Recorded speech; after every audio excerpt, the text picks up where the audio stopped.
Now we'll come to this squeeze theorem. It says, suppose you have three sequences x, y and z, and such that for all natural numbers xn is always less than equal to yn, which is always less than or equal to zn, and if limit xn is equal to limit zn, then the sequence y will also be a convergent sequence and limit of y will be same as limit of x and z. Now let us take an example. Say for example it says, show that the sequence bn, which is 1 upon n plus 1 square plus 1 upon n plus 2 square up to 1 upon 2n square, it converges to 0. Now we know that n plus 1 square will be less than n plus 2 square and it will be less than n plus n square. Now if we take reciprocal, we can write 1 upon n plus 1 square will be greater than 1 upon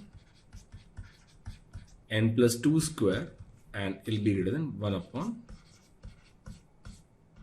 2n square. Now what we'll also do is we'll also write this is greater than n square, so it will be less than 1 upon n square. Now using these two extreme values, we can say that this bn, now for all these n terms, the smallest value is 1 upon 2n square. So it will always be greater than n upon 2n whole square, and its maximum value is 1 upon n plus 1 square, which is less than 1 upon n square. So it will be less than n upon n square. So every term of the sequence bn will be greater than 1 upon 4n and will be less than 1 upon n.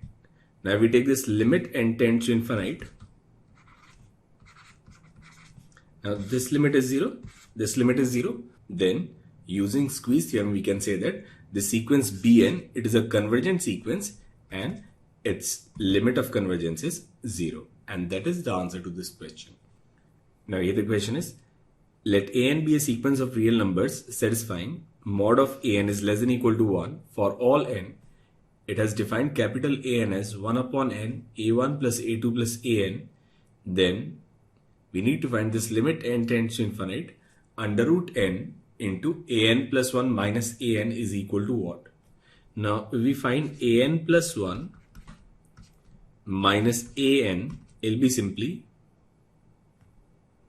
1 upon n plus 1 a1 plus a2 plus an plus 1 minus 1 by n a1 plus a2 plus an.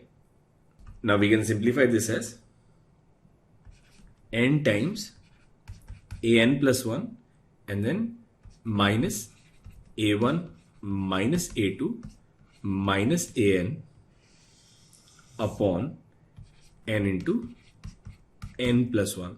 Now we'll multiply it with under root n. We can write under root n an plus 1 minus an will be under root n into n an plus 1 minus a1 minus a2 minus an upon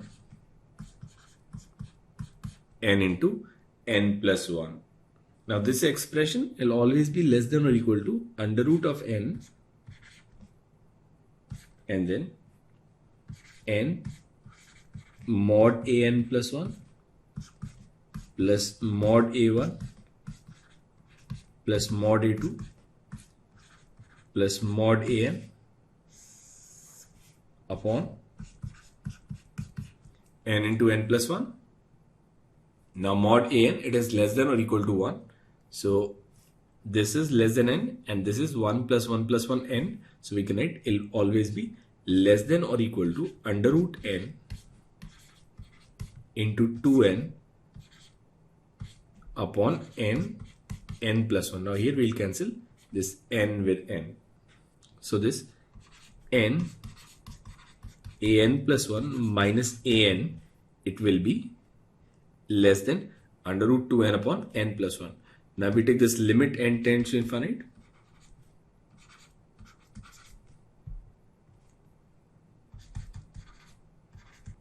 this limit here is 0. Now since we have taken this mod sign here, so it should be this mod value. So this value, it can never be less than 0. The only value possible in this case is 0. So this limit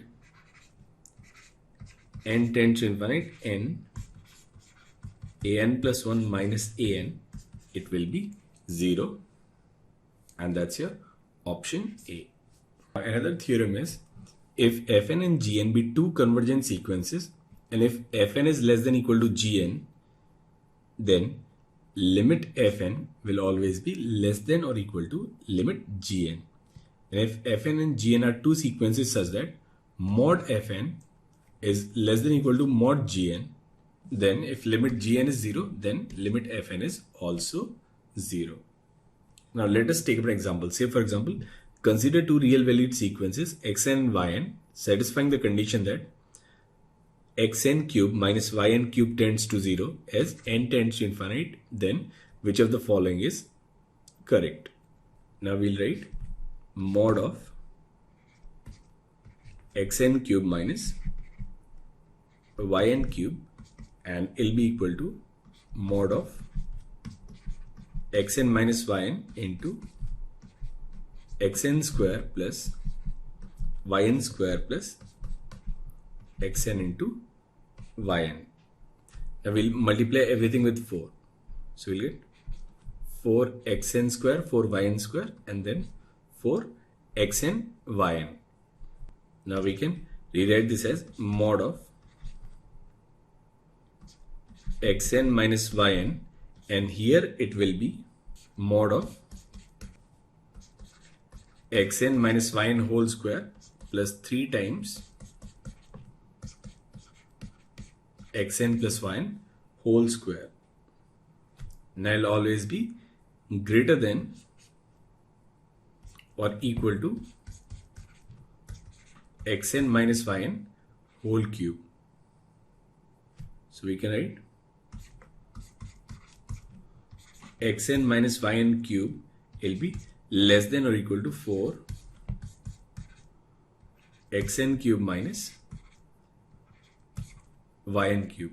Now in the question it says the value of this limit is 0. That means the value of this limit will also be 0. So as n tends to infinite, xn minus yn must tend to 0. So the answer to this question is, as n tends to infinite, xn minus yn tends to 0, and that's your option A. Now in sequences, there are two more theorems, and the first one is monotone subsequence theorem, which says if x is a sequence of real numbers, then there exists a subsequence of x that is monotone. So every sequence of real number will always have a subsequence which is monotonic. And the next one is the Bolzano-Weierstrass theorem, and it says a bounded sequence of real number has a convergent subsequence. So if the sequence is bounded, then it will always have a subsequence which is convergent. So these are two theorems for subsequences.